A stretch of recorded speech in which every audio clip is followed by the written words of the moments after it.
Good evening and welcome to another edition of the Debrief Podcast. I'm Josh Durso, joined tonight by Jackie Augustine, my co-host as always. We are here in the FingerLakes1.com studio in downtown Seneca Falls.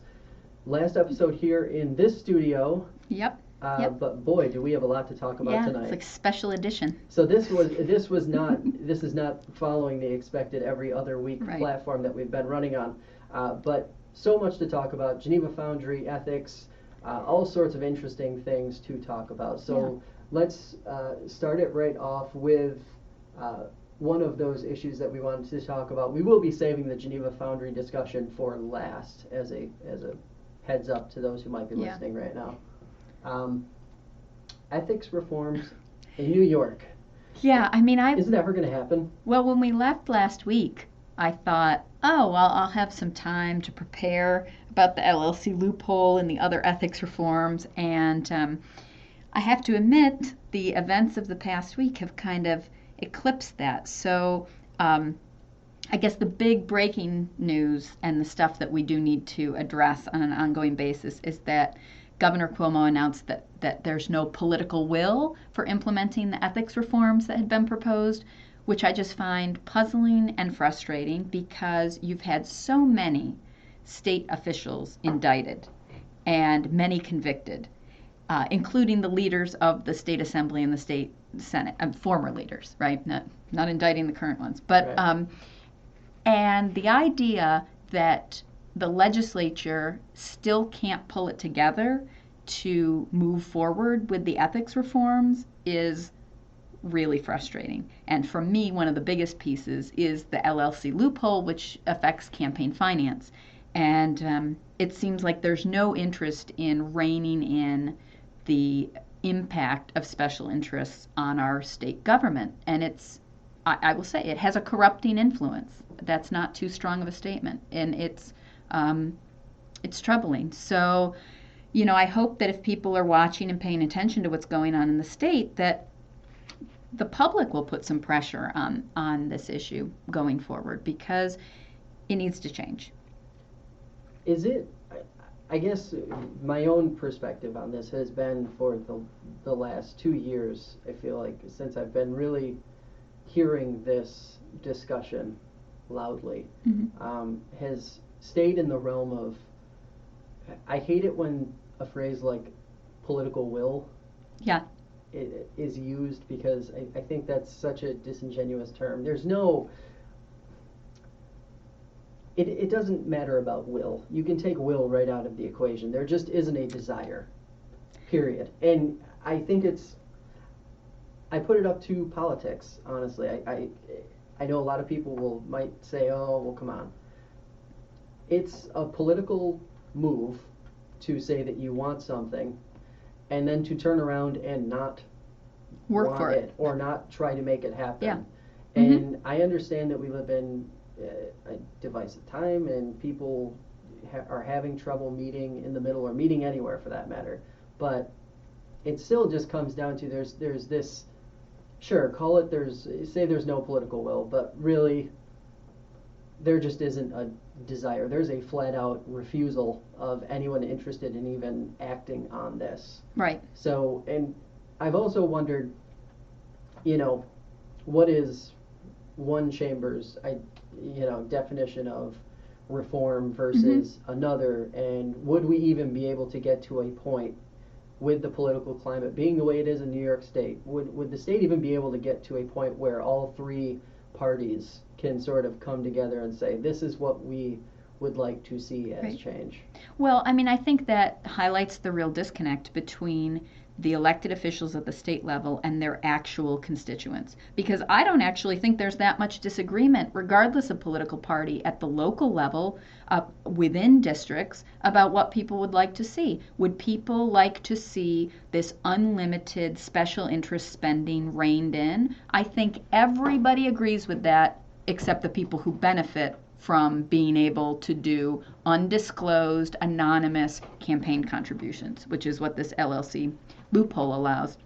You can form an LLC, nobody knows who's a part of it, and you can give money like you're an individual to campaigns. And that, I think if people knew about it and were asked, there is political will. I like that concept. I'm a political philosophy person, so that I like the idea. But this is what's troubling about Cuomo's statement, because you're right. It's not that the lack of political will is amongst the people of New York. It's amongst the legislators and the governor, frankly, because with how visible he's been with his initiatives lately, if this mattered to him, he could move it up the agenda. I mean, that's what, that's what political leaders do. Use your bully pulpit to say something about it and get it done. But nobody, like you said, none of them have the appetite to do it in Albany.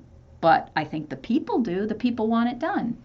So one of the things I was thinking about after our last podcast was running through my mind, I was thinking, what level of government or what level of elected official are people most confident in? Or do they feel are least corrupt? Is it the hyper local? Is it the middle? Is it the top? And as I started thinking about that, it relates to this, because it's one of those things where I think no matter how you cut it or how you look at it, there is always going to be a dissatisfaction with the complexity of the problem. Mm-hmm. It's not something, and maybe that is the issue itself. Maybe ethics reforms are just so big and so much of a giant that in a 2-year term, when you're talking about a legislator, maybe that's not the kind of risk they want to take. Oh, I think that's absolutely true. I think it requires a level of detail. I mean, this is to be critical of the voting public for a little bit, even though I'm generally not. There are a lot of people who don't have a lot of patience for nuance or detail. Right. People like sound bites. They vote according to gut reaction to something. They don't necessarily want to hear a lot of information about it. They think, well, that's your job. If you're elected, figure it out. Well, this is a partnership, right? Government's a partnership between people and the people they elected. And the details matter. So, I think you're right that a 2-year term legislator up in Albany probably thinks the amount of time it would take for me to explain to people why I'm doing this, it's not politically worth the investment. And that's a shame. I mean, I wish we could elect a bunch of people who say, guess what? I don't want to get reelected. I just want to get in there and fix stuff and get out. The thing is, they'd probably get reelected in perpetuity because they'd actually do the right thing. But right. Well, the caveat to that is working off of the soundbite theory, that people love sound bites and that's all they really want to hear. I just saw the headline a few days ago that Tom Reed raised a record amount of money after as the headline said, facing down angry crowds. Right. I think to me that sort of, you got sound bites out of that, out of those town halls, like any kind of, any town hall like that, and you turn around and his supporters were ready to pony up many more than ever before. So it's just I'm not sure how you get out of that sort of back and forth, because that's really what it is. You're stuck in this sort of back and forth like a pendulum. And how do you break out of it? Is a longer term for legislators the answer, a 3 or 4 year term as opposed to a 2-year term? I have to admit that's been one of my biggest pet peeves with the system overall. I would say cut down, if you're going to look at term limits, because every single Senate candidate who was running for the 54th district when we had our debate in this studio, every single one of them talked about having term limits. Right. But given the 2-year term, I don't like the idea of cutting it down to say 2 or 3 terms. If you're going to do that, it seems like you would rather expand it out to a 4-year and say a max of 2 terms, or 3 years with a max of 2 terms, to actually give them some time, because 8 to 12 months into your first term, you're already on the re-election trail. Yeah. No, I agree, and I don't like the 2-year terms either, but I'm also not a fan of term limits, because I think people say term limits and they think that will fix a problem. But in my mind, I think, all right, if you've got some of these people elected that you're dissatisfied with, and now you're going to term limit them out of their job, they are going to spend all their time trying to figure out what their next move is.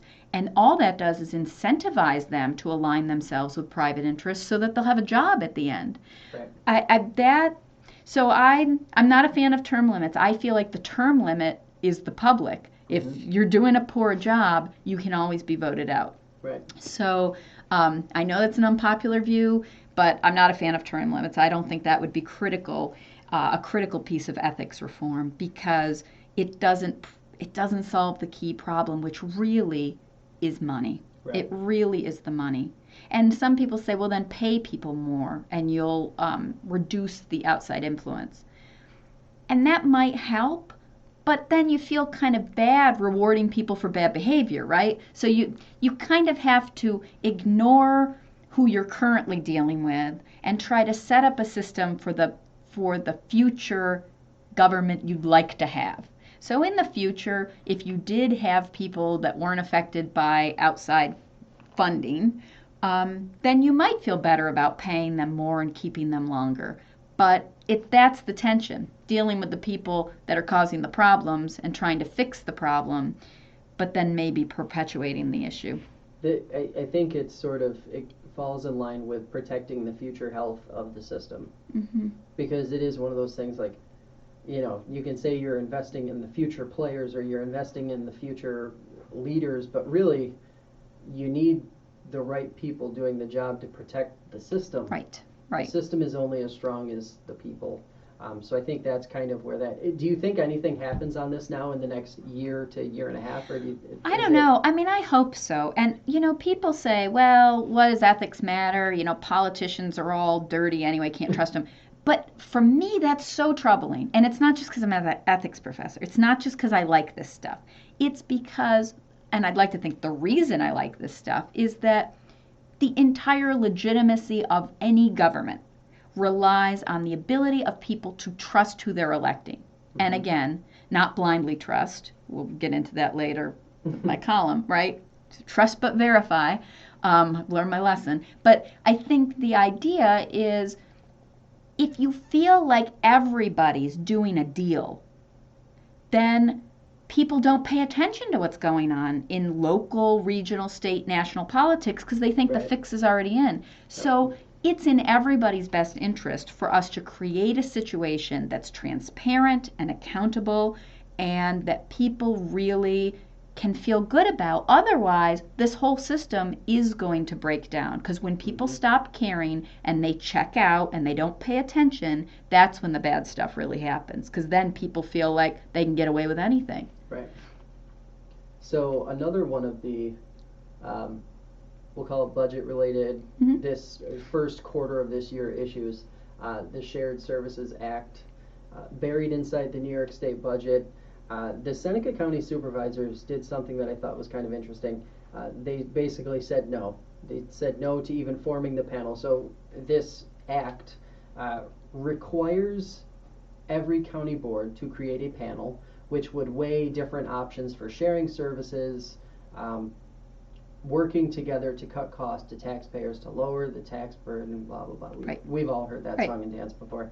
So, but the interesting thing with it is that if you opt out, or if you say no, or if you vote no, because there's sort of this process that happens along the way, every single supervisor taking part has to verbalize the no and then provide written explanation. Really? Really. It's fascinating. And it is fascinating. So the initial plans are due by August 1st. Obviously, this pretty much came out of nowhere. So Seneca County, as an example, the county manager's office does not have the money in the budget to make this happen. It cost roughly $2,000 in hard costs, and there's some soft costs associated with it, with like the time and the effort, etc. Right. So county manager puts forward a resolution, brings a resolution up to put the cost in, so to put the money in there and turn around, and the supervisors say, no, we're going to send a message. They vote no, they say no to it, and now the plan is due August 1st, and it would appear as though the county is basically saying, sorry, New York, we're not playing ball with you. Not this time. So is the message, because you are educating me about this issue right now, and I've got to go back and look and see what Ontario County's doing about this, but so is the message they're trying to send, we don't want consolidation, or is the message they're trying to send, we don't want to be mandated to look at consolidation? What little debate that happened that broke Yeah. out during the meeting was basically to say that, we've already done this. Okay. We're always sort of evaluating this. So there is no need for us to form a panel to do this, to jump through the hoops that New York State is saying to jump through. Okay. I think it's a combination of the two, Okay. honestly. They're saying no to the system, but they're also saying no to the idea that the governor just sort of snapped his fingers and wants the counties to Okay. form these panels and, move forward. Now, the caveat, for these supervisors, in Seneca County at least, 9 of them, I believe, out of 13 or 14 out of 13 are up for re-election this year. Okay. So I'm sure to some degree there is that in the back of their minds. Yeah. So you would be creating a plan and you'd have to act on it right around election time. And I believe the actual verbalized and written no, if you so chose, would happen in early October. Okay. You want to talk about a disaster timing Okay. for these people. But the reason why I wanted to talk about it was it gets into a scenario where, so we followed up with the county manager and we wanted to see, like, procedurally what will have to happen. And Right. the interesting thing is that nobody really seems totally sure. There has to be the written response, the written reasoning for Right. why you're not doing it, but what are going to be the ramifications of it? Yes, that's what I'm wondering. What will be the response? Now, they have to, according to the act itself, it has to be redone again next year. Okay. If you don't pass it this year, you have to try again next year. But beyond that, I'm talking about I'm thinking in terms of what kind of assistance. Yeah, it's like aid, that highway kind of thing. aid tied to it or something Right. like, yeah. Is something, is the shoe gonna fall? Right, on, right. Well, I hope they thought about that before they voted. I'm sure they did. being there, I'm not so sure. Okay. And this is just my I like to opinion. give the benefit of the doubt. This is just my opinion, but Yeah. it really seemed like the supervisors didn't really want to take it too seriously. Like it was, just another mandate from Albany. Right. Whatever. Right. But to me, having read the shortened version, having looked at the bullet points of like procedurally how they're supposed to move through it, looks very real. Looks Yeah. very concrete. And the county manager, John Shepard, even said it carries the weight of New York state law. Right. So, you better do something, I guess. That's the way I Right. took that. Yeah, I mean, if it's going to be their act of civil disobedience, they should be able to articulate the principle that they're trying to defend. So I'd be Right. interested to read these statements. I love the idea that they have to write statements. I mean, I have to say, a pet peeve of mine has always been if people abstain or vote no or yes without giving any reason. Like, Right. you should have to explain yourself on any vote, like why you're, if it's not obvious, right? If it's not just something like, Approving a donation to Right. the YMCA. Right. Or Yeah. yeah. But, if it's at all controversial, giving an explanation of why you're doing what you're doing should be a requirement. So that's kind of neat. But, it'll be interesting to see what they give as their reasoning for taking this stand. And I think one of the issues that I have with it is that it continues to fall into this, at least my perspective, is that this is the state saying, well, we're washing our hands of it. It's on you guys to lower taxes. It's not on Albany to lower taxes. So it sort of combats the narrative that the supervisors and that the county officials across the state have been saying, especially in upstate, that, Albany is costing us Right. too much money. So Right. it's kind of this like volleying back and forth of Right. responsibility. And where does it end? Yeah. Yeah. So anyway, the big one that we were going to be talking about tonight, of course, the Yeah. Geneva Foundry, and sort of tying in with everything else we've been talking about so far, ethics, the state, Sure. local government, all sort of tying in. I'm going to let you take the lead on this because I know you feel very passionately about this, and you you spoke to some part of this in your column today, and this ongoing sort of, it's almost like it's an avalanche catching more and more and more stuff. Yeah. There's more and more debris showing up, and what's next? What's going to happen? Yeah, I don't know. I mean, this is what's really disconcerting, because at first when this came out last year, right, there was a feeling like, how was this missed? How did the city not know this? How did the city not tell anybody? And then it started to emerge that the question was not really how was this missed? The question was, why wasn't this disclosed? Like, it's not like the city had some plausible deniability that, we never knew, no one ever told us the place was contaminated. No one ever told us there were residents in jeopardy. So that's the concern, and it's really concerning. So I think the full set of documents are going to go. We're going to up. put the full, we now have access to the full run of documents that we're going to show some of them as you're discussing them. Okay. But they will all be online on our website, fingerlakes1.com, associated with the podcast itself. So all of that will be all together in one nice little packaged up arena. Yeah, and I will say, that freedom of information requests are the public's friend, right? There's a lot of, the public business is supposed to be transacted in public view. And in this age of technology, a lot of that can happen over email. There can be a lot of memos that are sent as attachments to agendas or something that don't necessarily make it out for public distribution. So going to the records officer and making a FOIL request can be a good way to learn more about an issue that you're interested in. So there are several people that have been making freedom of information requests, and we currently have 2 or 3 pending also that we don't yet have back yet. But the documents that we have now are an effort of a couple of sources, but primarily the blog in Geneva, the Geneva Believer blog, who they did a FOIL request, both of the city and the New York State Department of Environmental Conservation. And so some of these documents, all the documents are troubling, but some of them more so than others. So I think the one we should start with is the 1987 memo sent from the Department of Health to the DEC and then subsequently attached to several pieces of correspondence to the city. And it talks about testing in one particular yard, near but not the same site as the foundry.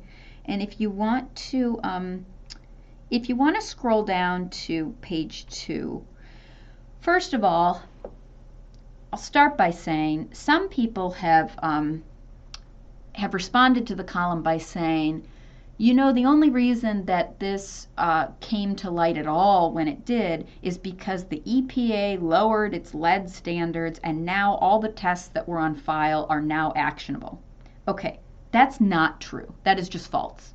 So you can look through the documents and you can see that from the beginning, and the earliest record we could find was 1987, the levels have been actionable from the get-go. Okay, so this starts by saying that our review shows that these are high levels, and it's far higher than what would be found in urban yards. Interestingly, they make a comparison with Baltimore, Maryland, poor Baltimore, as kind of the litmus test of what's allowable and what's not.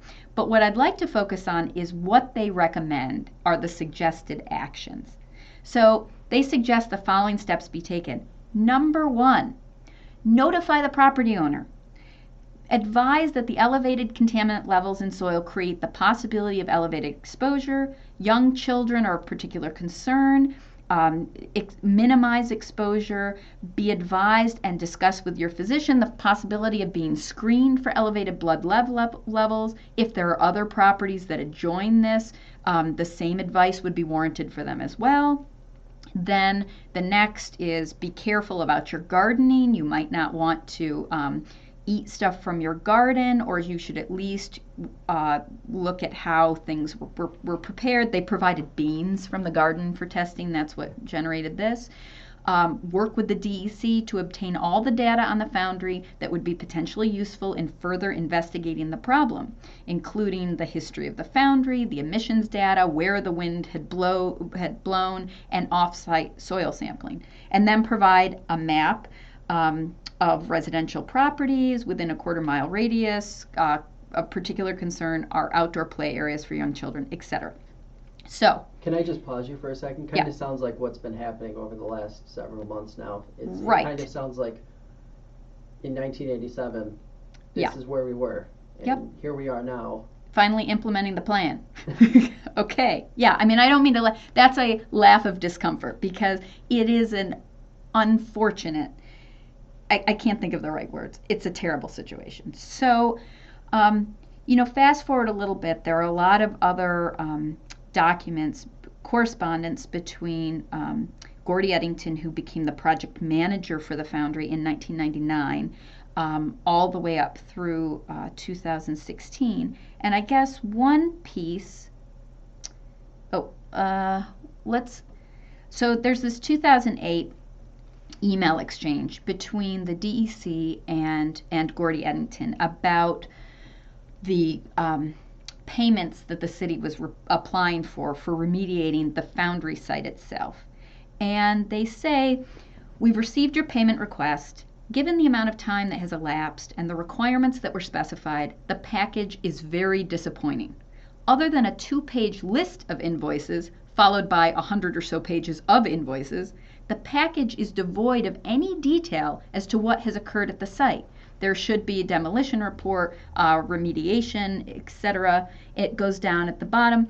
In short, this lacks the information necessary to confirm that the work was performed and the costs actually incurred. We need updated work. There's another one that talks about how the costs are excessive and don't actually seem to be related to what would be necessary for treating the problem. Mm-hmm.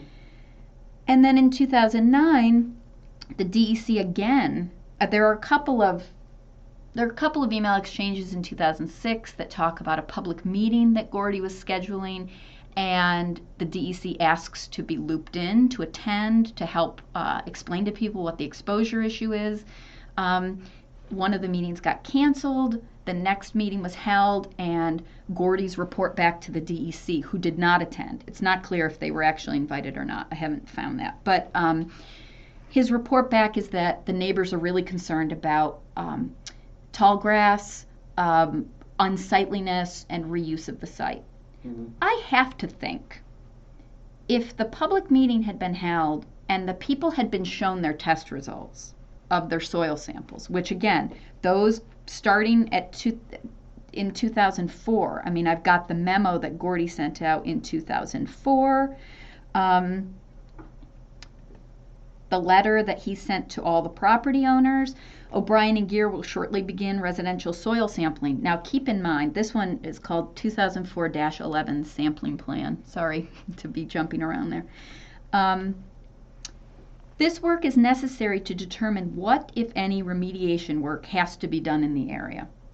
Now, when this letter was sent in 2004, there were already soil samples, in addition to that 1987 letter. Mm-hmm. There were already DEC-confirmed soil samples of residential properties in the area that needed to be remediated immediately. In fact, in 1998, there was a PRAP in progress, which is the remediation plan. I don't remember exactly what the acronym is, but there was like a draft one of the things we're in right now, mm-hmm. that talks about notification of the neighbors. It was never finished. It was never filed. It was never acted upon. So here, this letter makes it sound like, hey, everybody, we're just going to come do some sampling. There's no indication that this is a follow-up of already high levels. We just want to, I mean, I don't know what the argument would be for not telling people. I don't know. But it just says we're going to take some soil samples of the exterior area for any traces of lead, arsenic, and zinc. We already knew it wasn't traces at the time. So this is really troubling. And then it says, upon completion of testing and analysis, the city will determine what, if any, remediation will be necessary. 2004. There are 2006, 2004, 1998, sorry, I'm not going in sequential order. Across the board.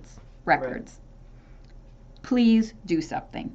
And nothing was done. And then... now, I feel like it's toward... and yeah, I'm sorry. I'm diving into the documents. People can do this. You can respond to this part of it, because this is one of the questions that's been brought to me. You were on city council yourself. Yep. 16 years, correct? Yep. How were you aware of any of this? Was there any knowledge of anything along these lines while you were on city council? Your own personal view, not asking you to figure out what other people knew or didn't know. No, and I have been asking the counselors that were on when this seems to have picked up around 2005.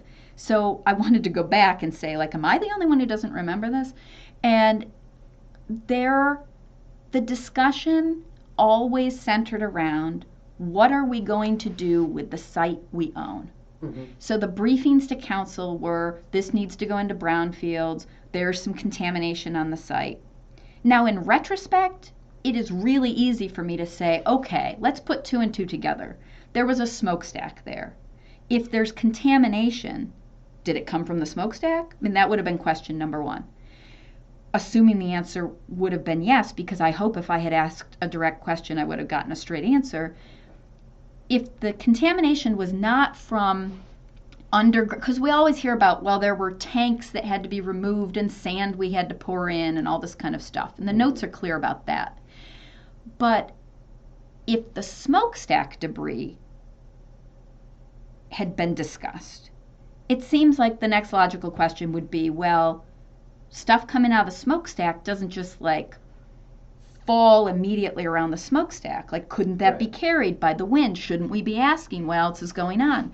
So that is why I felt like I needed to apologize. Because if you're on a board and an issue's being discussed, it's your job to come up with all the questions that are reasonable. And in retrospect, I feel like those were reasonable questions. Mm-hmm. So I feel badly. I am really, this really bothers me, because if we had just asked, right? I'd like to think we would have gotten a straight answer. I'm not trying to say that, I don't know what the reason was for not coming forward with it. Mm-hmm. But I would like to think if directly asked by council, there would have been a disclosure. Mm-hmm. I hope. I really hope that's true. Right. So I feel guilty for not asking. Mm-hmm. But to that end, if, assuming that where we stand right now is that, if nothing else, there was inaction on a plan that should have been executed, or knowledge of something that should have been acted on sooner, you're going to start having this sort of onion effect where you keep peeling back, mm-hmm. peeling back.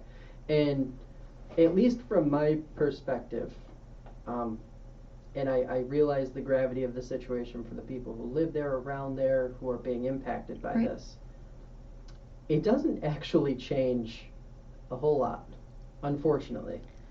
It changes the implication of who, if there is someone to blame, if there is someone to assign partial blame to, in terms of what has happened and what's been let go.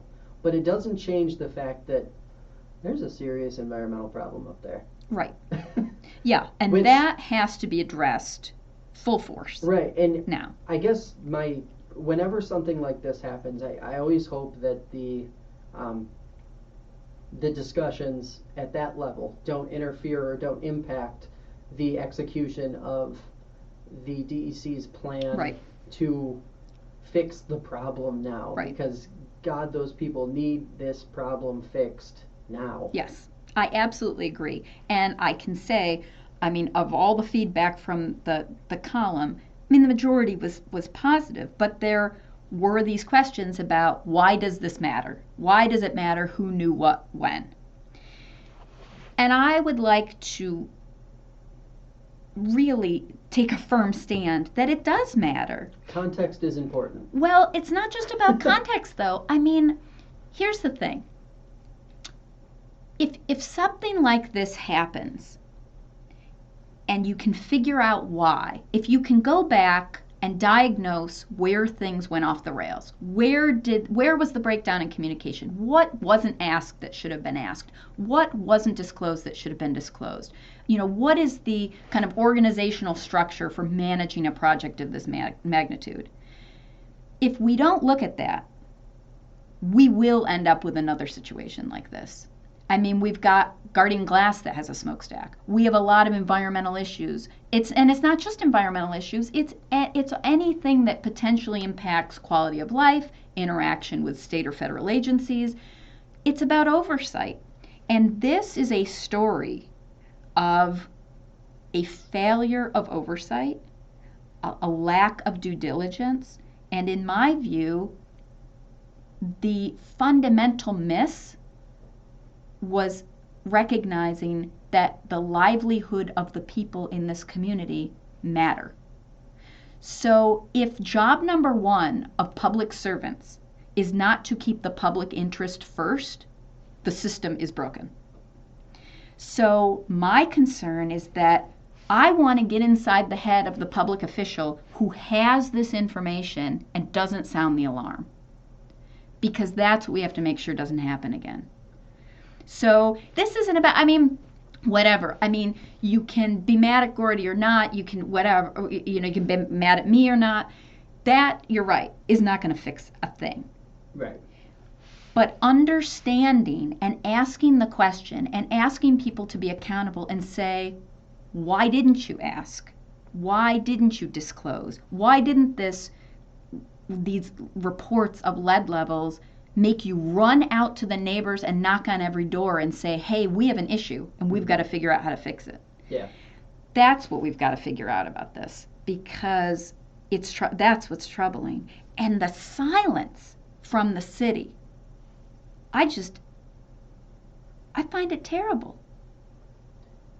Now, and I want to put what I said, I want to give a little context to what I said, because it isn't that I'm not saying that one or the other isn't important. Right. I'm just simply saying that typically in order for these things to move forward as you'd like to see them move forward, keeping things in their place while moving through the initial processes, pretty crucial. Yeah. Because things can get very complicated and very in the dirt, so to speak. Yes.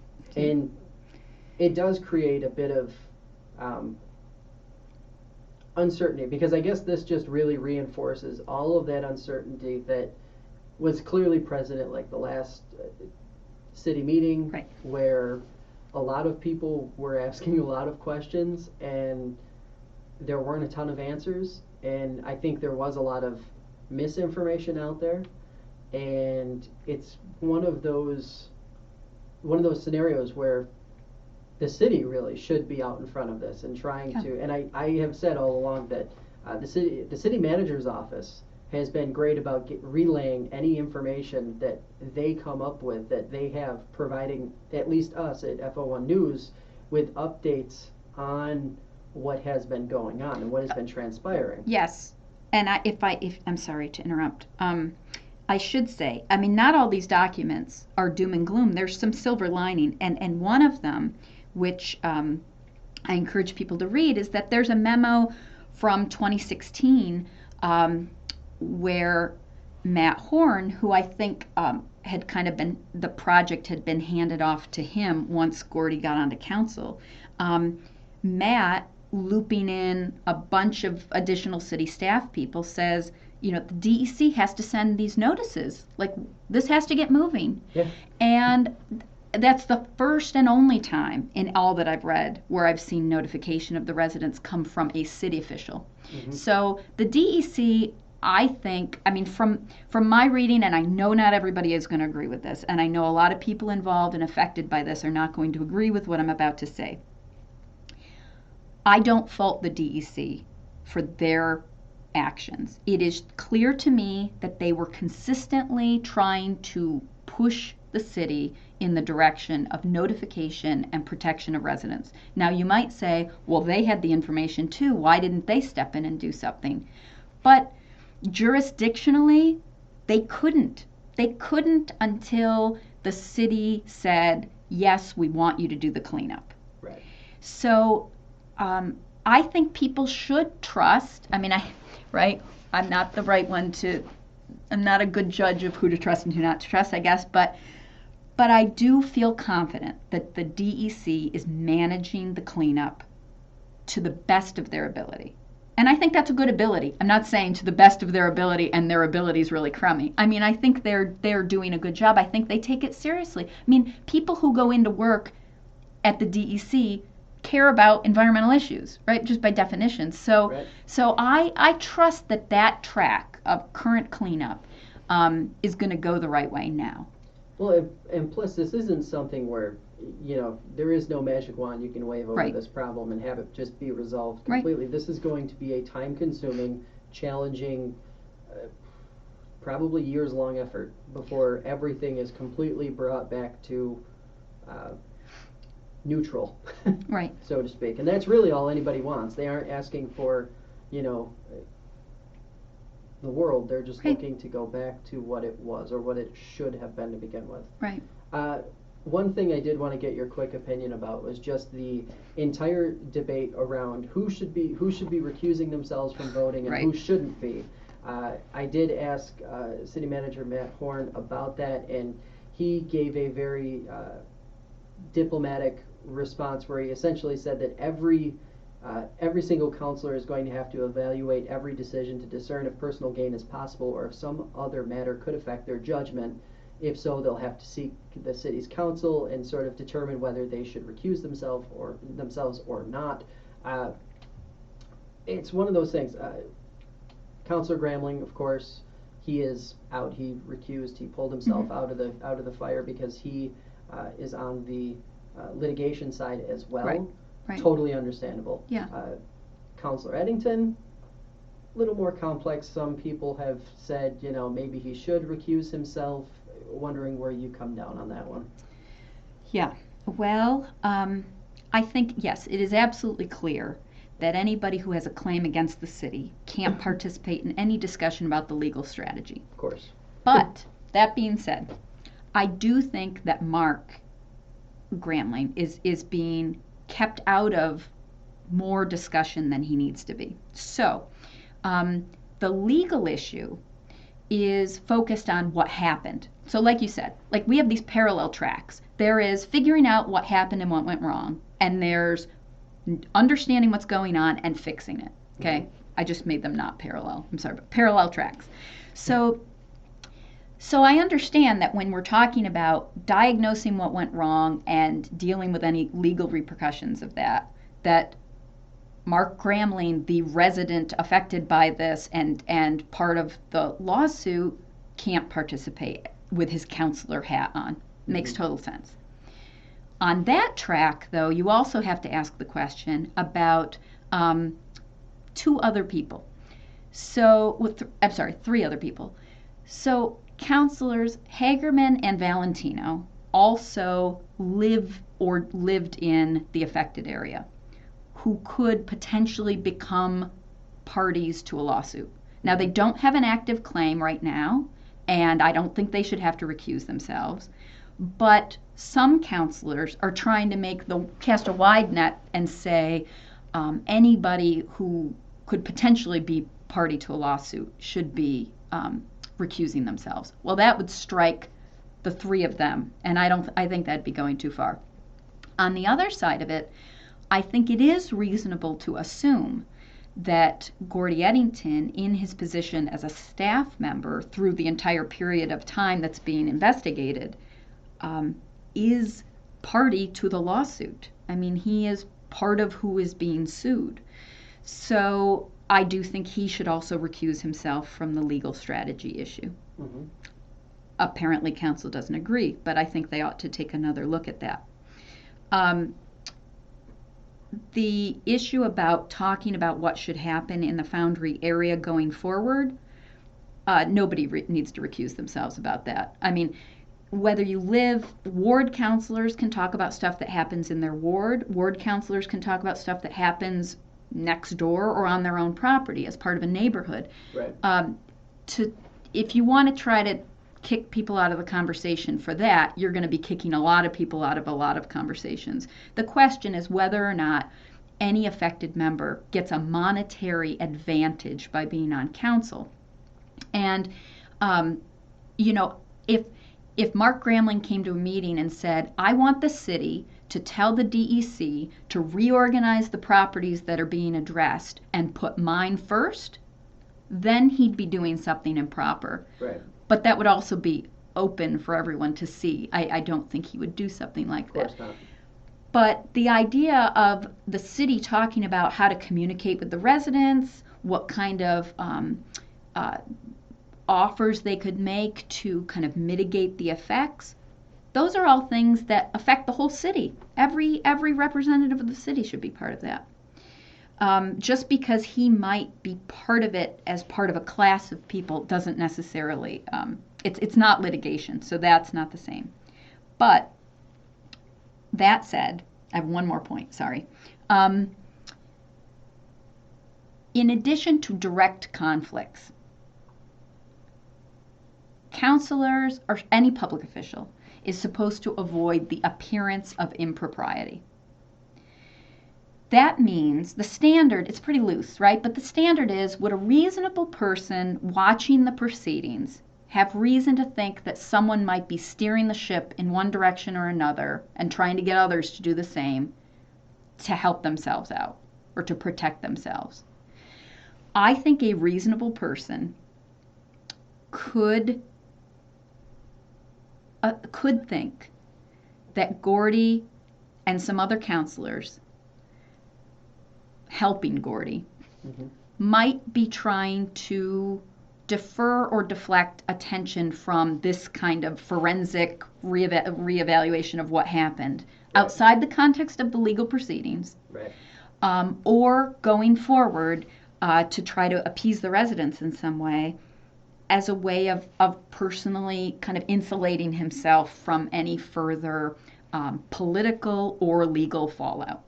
So I think Gordy should recuse himself from these conversations. I think he should turn to the audience and say, I messed this up, and at this point, I'm probably just better off not talking about it with the council at all, because I understand people don't trust my judgment. I mean, I think that would be the reasonable thing to do. I don't think that'll happen, but I think that's what should happen. Now, I would have to agree in terms of the principle of it. Sure, it would. If you know you did something wrong and you know something didn't come up to the standard that it needed to, that's one thing. But I always, recusing yourself is such a strange thing to have to do, right? Like, you have to sort of look at your own personal situation from the third person and make this assessment of yourself, and can you even really make an objective decision on your own without having someone else's counsel along the way? And it just gets really complicated when you talk about recusing self. Right. Well, this is where you need good friends who tell you the things even if you don't want to hear them. Like, yeah, this looks bad. This. Not only that, but it comes down to this scenario where it almost seems like there needs to be a better system for making these sort of determinations. Yeah. Because like you said, the rules themselves are pretty loose and vague, and you can kind of fly in and out of the lines, and it may not even be picked up right on a lot of issues. But with this particular Foundry issue, it seems like how many counselors would you have left if everyone bowed out that even had the slightest iota of, and this is where my this is where my concern is because you start pulling people out, and all of a sudden, what do you have left? You have 2 or 3 people making a decision. Right. And is that any better? Honestly? No, and that's why the way the count would go in my perfect world, right, is that Gordy and Mark would be out of the discussion about the legal stuff, and Gordy would be out of the discussion about the remediation going forward. Mm-hmm. So that leaves you with 7 to talk about the legal strategy and 8 to talk about what you do now. Now, my other sort of, and I know that the city of Geneva has the magnifying glass on themselves, but I also have this curiosity about how much is really now in the city of Geneva's control. Right. Because the DEC is handling the cleanup. Mm-hmm. I would assume that all of the people making real decisions at this point are DEC officials. Yeah, they're definitely running the off-site remediation show, yes.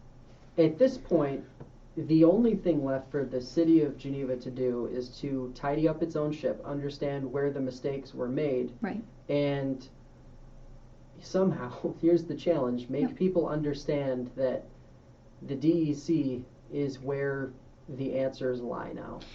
Well, I think there's one more thing for the city to do, and that is to reconcile with the neighborhood. Right. And so that is the discussion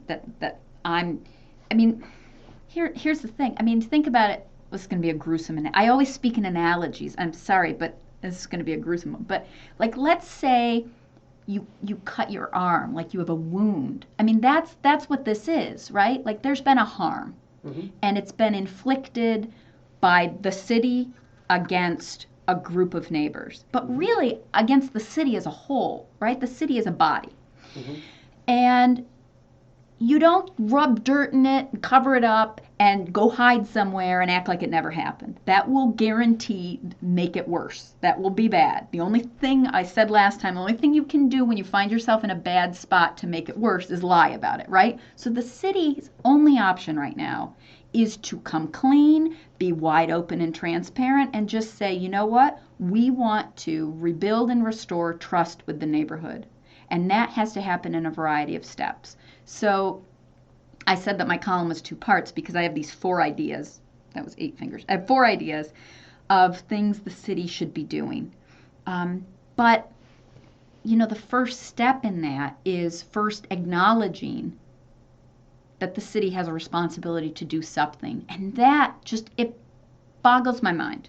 Mm-hmm. I know that some city people will say, we're being sued, we shouldn't say anything. Well, first of all, I'm going to tell you, there is firsthand evidence that some of the counselors, particularly some of the not affected, but the counselors we're talking about, have had no problem discussing this with other people within or outside of the community. Right. So this idea that they're all on lockdown and they can't say anything to anybody, Gordy and Paul and Rich Rising have discussed it, which that's a whole nother thing, but we don't have time for that. We'll talk about that next time once we have the documents. But anyway, so that idea that we have to be silent just doesn't cut it. If you feel like you did something wrong, you've got a whole fleet of attorneys. Say, you know what? Craft us an apology that doesn't get us sued. If you're not comfortable just speaking from the heart, if Gordy, when directly asked, can't turn to somebody and say, hey, I hear you. Mm-hmm. I don't think that'd get him sued. Right. He doesn't have to say, you're right, I intentionally withheld this. Right? That would be, I'm not saying right. that's...